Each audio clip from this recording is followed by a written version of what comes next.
मंडल मैं मंडल चरण वीतराग विज्ञान नमो ताहि जाते भय अरहंतादिमान जो विद्यादि सागर सुधी जो विद्यादि सागर सुधी गुरु हैं हितेशी शुद्धात्म में निरत नित्य हितोपदेशी वे पाप जिस्म ऋतु में जल हैं सयाने पूजूं उन्हें सतत केवल ज्ञान पाने वंदू उन्हें सतत केवल ज्ञान पाने। बोलिए अंजन गिरी के चिंतामणि पारसनाथ भगवान की। थोड़ा तेज बोलना है। बोलिए अंजन गिरी में जिनका जन्म हुआ ऐसे वीतरागी भगवान हनुमान जी की। परम उपकारी संत शिरोमणि आचार्य गुरुवर विद्यासागर जी महामुनि राज की। पूज्य मुनि श्री 108 दुर्लभ सागर जी महाराज की।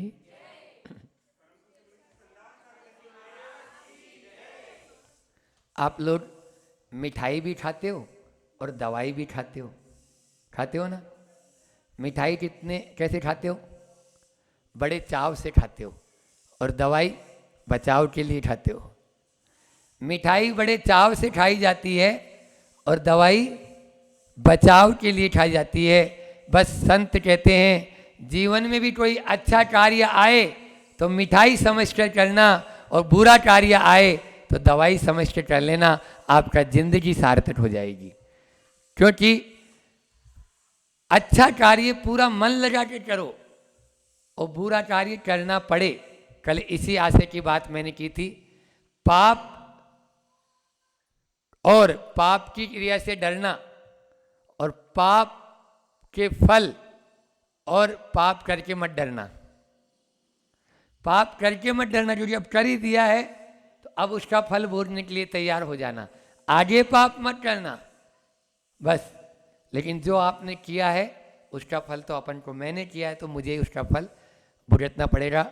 आज उससे और आगे चलते हैं। सामायिक पाठ में आचार्य अमित गति भगवान कह रहे हैं कि किसान बीज बोता है तो सबसे पहले क्या होता है? खरपतवार उठती। वो पौधा अंकुरित नहीं हुआ उसके पहले तो खरपतवार हो गई। समझ में आ रहा? हाँ ठीक है, खरपतवार हो गई।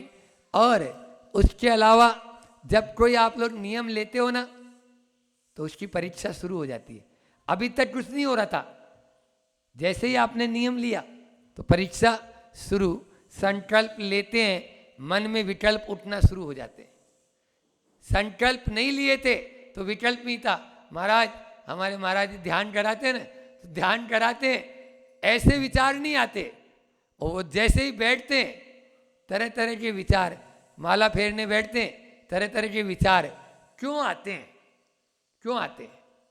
क्योंकि हमने दोषों में जीने के आदी हो गए। हम अपने चारों तरफ दोष ही दोष तो करते हैं। 24 घंटे में से अपन कितनी देर धर्म ध्यान करते हैं और कितनी देर आत्र और रोज ध्यान करते हैं। तो वही वो विचार आएंगे ना, आपके नहीं मेरे भी। मैं भी बैठता हूँ तो पहले थोड़ी देर के लिए तो वही आते हैं, फिर उनको हटाना होता है। हम लोग क्या करते हैं? उनसे drop, stop it, avoid it. मैंने बोला था ना निषेध, परसों मैंने कहा था निषेध, नियंत्रण, नियम, तब शुद्धि होगी।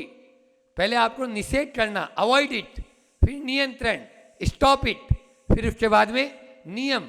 हाँ, अब हम संकल्प ले लिए, तब आप शुद्धि और फिर सिद्धि की अवस्था को प्राप्त हो जाए। यही क्रम है, हर इंसान के लिए यही क्रम चलेगा। तो आज आचार्य भगवंत यहाँ कहते हैं कि वो दोष कितने प्रकार से हमारे अंदर में प्रवेश कर जाते हैं। कोई भी हम संकल्प लेते हैं, कोई भी हम एग्जाम में बैठना शुरू होते हैं, तो एग्जाम में बैठते ही 4 प्रकार के जो दोष हैं वो प्रत्येक व्यक्ति के साथ में हैं, वो है। और उनकी परिभाषा भी क्या है वो अगले चरण में है। अपन दोनों 8वें और 90वें जो कारिका है उसका उच्चारण कर लें, फिर उसका अपन अर्थ भी देख लेंगे। आज 2 एक साथ है और फिर आज समय थोड़ा ही है तो अपन थोड़ा ही बोलेंगे, फिर कल और इसको अच्छे से देख लेंगे। हाँ। अतिक्रमं यद्विमतेर्व्यतिक्रमं जिनातिचारं सुचरित्रकर्मणः वेदामनाचारमपि प्रमादितः प्रतिक्रमं तस्य करोमि शुद्धये। अब पहले मैं बोलूँगा, आपको दोहराना एक एक चरण। अतिक्रमं यद्विमतेर्व्यतिक्रमं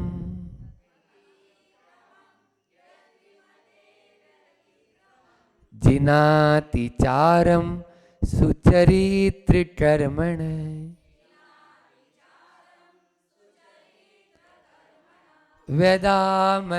वेदामनाचारमपि प्रमादितः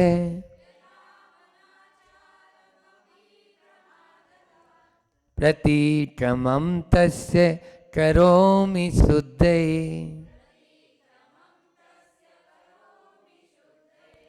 यहाँ पर अतिक्रम यद विमतेर व्यतिक्रम जिनातिचारम सुचरित्र कर्मणः, यानी हे भगवान, जिन में से निकाल लेंगे, हे जिनेन्द्र भगवान, आपने इंद्रियों को जीत लिया है। सुचरित्र कर्मणः है, मैं उत्तम चारित्र का धारी होने के बाद में भी अपने आप में मैं चारित्र में आगे बढ़ना चाहता हूँ या मैं बढ़ चुका हूँ, मैंने उसको अंगीकार किया है, फिर भी मैं विमते दुर्बुद्धि है ना, आया था दुर्धिया, ऐसे ही दुर्मद्धि या प्रमादत है, ये पंचमी है, तो प्रमाद के द्वारा या तो मेरी मति खराब हो जाती है, क्या करूं, या प्रमाद आ जाता है, थोड़ा सा भी एयर कंडीशन में बैठता हूं और मेरी फेयर कंडीशन हो रही है, पुअर कंडीशन हो जाती है। फेयर कंडीशन तो होती नहीं, वो पुअर कंडीशन हो जाती है, इसलिए एयर कंडीशन में नहीं बैठना। तो यहाँ पर बोल रहे हैं कि उत्तम चरित्र का धारी होने के बाद में भी मैं दुर्बुद्धि और प्रमाद से, किस प्रकार से दोषों में, दोष 4 प्रकार के बता रहे हैं, अतिक्रम से, व्यतिक्रम से, अतिचार से, अनाचार से मैं नीचे गिर जाता हूँ। उस अतिक्रम, व्यतिक्रम, अतिचार और अनाचार की शुद्धि के लिए क्या करता हूँ, प्रतिक्रमण करता हूँ। यहाँ पर आया ना, प्रतिक्रमम तस्य करोमि, तस्य कस्य, अतिक्रमस्य, व्यतिक्रमस्य, अतिचारस्य, अनाचारस्य, इन चारों की शुद्धि के लिए क्या करता हूं, क्या करता हूं, मुझे सुनाई धीरे देता है, हाँ, प्रतिक्रमण करता हूं। अपन लोग प्रतिक्रमण करते हैं ना। अब ये अतिक्रम, व्यतिक्रम, अतिचार, अनाचार क्या है, अगली कारिका में खुद आचार्य श्री बता रहे हैं, क्यों हमारे से पूछ रहे हो आप, तो उनसे अपन बात कर लेते हैं। अगली कारिका एक और ले लेते हैं। क्षतिम मन शुद्धि विदेरतिक्रमम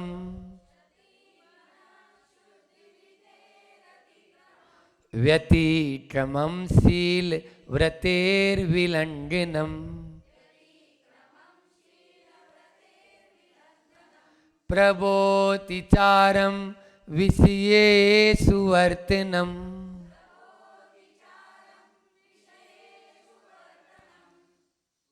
वदन्तनाचार मिहाति सत्तताम्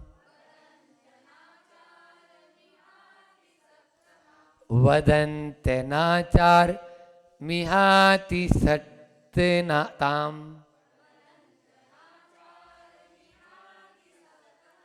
बहुत ही सुंदर इस कारिका के माध्यम से उन्होंने उन चारों दोषों के बारे में बता दिया। देखो, या तो प्रतिमाधारी आप लोग हैं, नहीं है तो आगे बढ़े, है ना।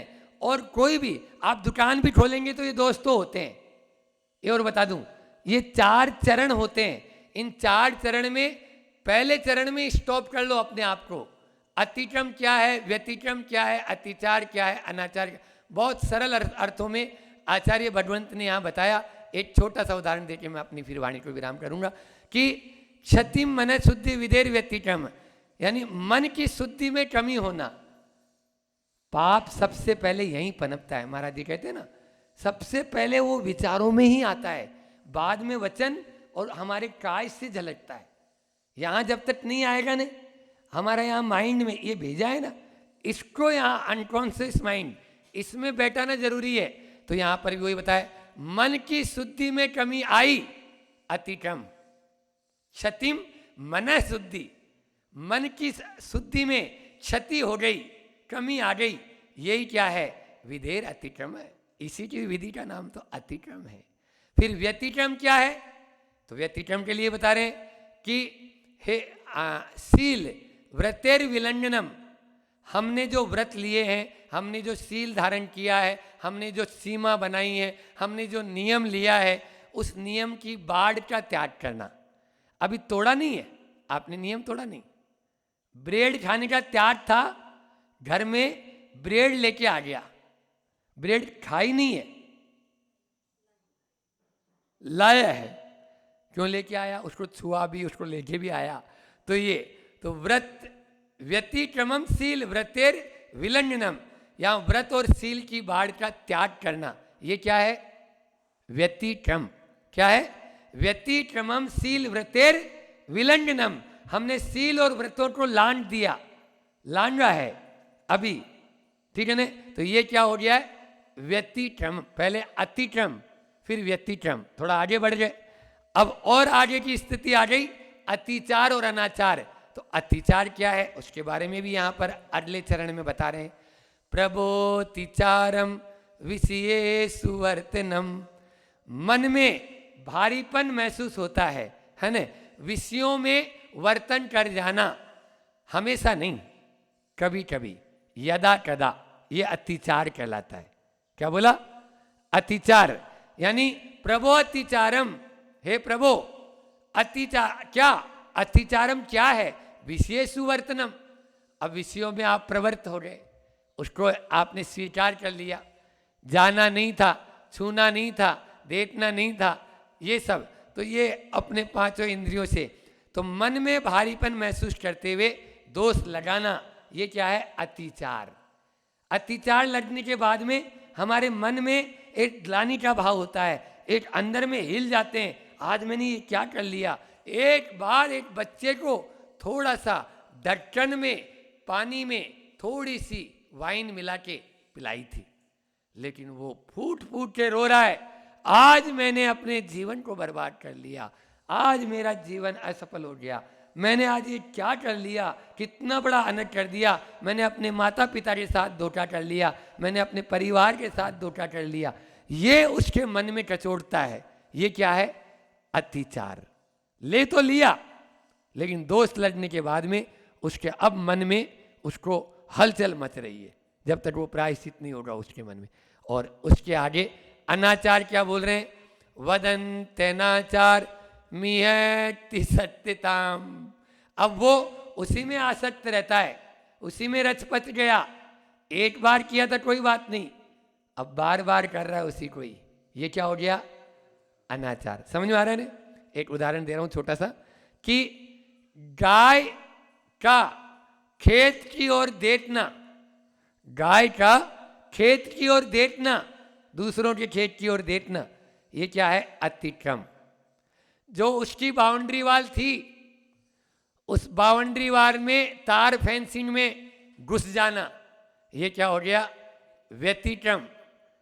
अब मुंह घास के ऊपर मार दिया, ये क्या हो गया, खाना एक बार, ये क्या हो गया है, अतिचार।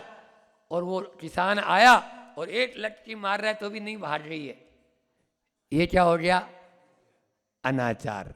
अतिक्रम, व्यतिक्रम, अनाचार, अतिचार और अनाचार। इसीलिए अतिचारों का प्रायश्चित है, अतिचारों को हमें छोड़ना है। अतिचार लगते हैं, आपका पूरा का पूरा तत्वार सूत्र में पूरा अध्याय अतिचारों से बड़ा है। 8वां अध्याय में आपने पढ़ा, हर व्रत के 5-5 अतिचार होते हैं, हर व्रत के 12 व्रत है ना, तो 12 व्रतों के 5-5 अतिचार। कल चर्चा करूंगा इसके बारे में कि अतिचार के माध्यम से बचने के लिए हमें क्या करना है। व्रत जो है अभी वो टूटा है तो तुरंत उसको ले लो। आज 2 हाइकू ये अभी लेके अपनी वाणी को या विराम कर दूं, या हाइकू अपन कल ले लेंगे, आज इतना ही रहने देते। आचार्य श्री जी का एक संस्मरण छोटा सा सुना के अपनी वाणी को विराम कर देता हूँ कि आचार्य श्री जी अभी नेमावर में हम लोगों को प्रतिमा विज्ञान के बारे में पढ़ा रहे थे। तो देखो अतिचार और अनाचार में क्या अंतर है कि आप लोग पानी खींचते हो कुएं से, अभी सुबह चर्चा चल रही थी, तो कुएं से पानी खींचना है, समझ में आ रहा है? अब कुएं में आपने बाल्टी उतारी या जो भी हंडा वगैरह जो भी बर्तन आपने उतार दिया, अब जैसे ही पानी की बाल्टी भरी तो अब रस्सी पे जोर आता है ना। अब रस्सी थोड़ी पुरानी हो गई थी, रस्सी पुरानी हो गई थी, तो आपको आवाज आई चट चट, ये आवाज आ रही है। रस्सी 3-4 तुड्डियों से मिलकर बनी थी। अब जैसे जैसे आप खींच रहे हैं वो चट की आवाज आ रही है आपको, चट चट ये आवाज आ रही है। ये क्या है? अतिचार। क्या है? अतिचार। फिर भी आप सोच रहे हैं भैया धीरे धीरे होले होले खींच लो, खींचते जा रहे हैं, खींचते जा रहे हैं, और जैसे ही आप बाल्टी को पकड़ने वाले थे इतने में वो रस्सी टूटी और चर पूरी की पूरी रस्सी टूट के नीचे चली गई, नीचे चली गई। वो नीचे जो चली गई है, वो जो आवाज आई है क्या हुआ? अनाचार। वो जो चट चट की आवाज आ रही है वो तो है अतिचार, और जो टूटी गई पूरी की पूरी नीचे अब गई भैंस पानी में, ये क्या हो गया? अनाचार। इसलिए अनाचार से ऊपर ऊपर की स्थिति अतिक्रम, व्यतिक्रम और अतिचार में हमें स्टॉप होना है, हमें रुक जाना है, तभी हमारा यह जीवन सार्थक होगा। अनाचार की स्थिति में हमें कभी भी नहीं पहुंचना है। ऐसी भावना अपनी बार बार बनाना है। इन दोनों कारिकाओं के माध्यम से आज अपन इतना ही रखते हैं। बोलिए अहिंसा परमो धर्म की। आचार्य गुरुवर विद्यासागर जी महामुनि राज की।